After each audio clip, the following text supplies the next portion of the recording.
yung sa Ninja Cops, no, involvement of the generals, I mean yung mga sa 13 na mga high-ranking officials, and some of them were COP and then intel officer. Does it affect the credibility of the drug war? Kasi mukhang, di ba? Hindi naman. Why?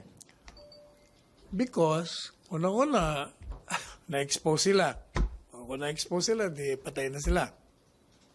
Nasira na, na-derail na yung kanilang programa. Pangalawa, tuloy pa naman yung ilan naman 13 out of so many thousands of PNP. Kapiranggot lang yun. Kapiranggot lang yun. 13 out of how many are there members of the police force?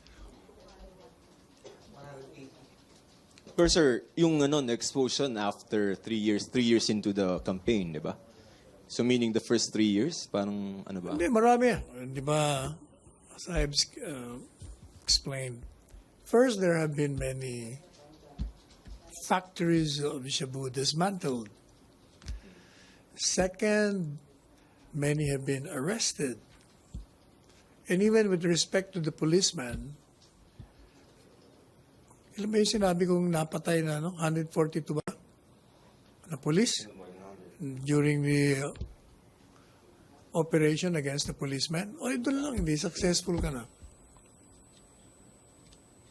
In other words, you neutralize. Address the public na baka mamaya na parang medyo hindi na sila comfortable dun sa drug war. Hindi They shouldn't?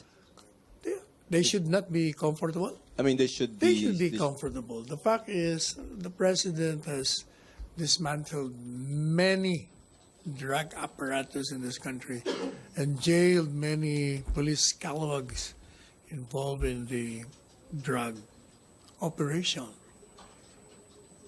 and arrested many people involved in pushing the illegal drugs. And many have surrendered. Many have been rehabilitated.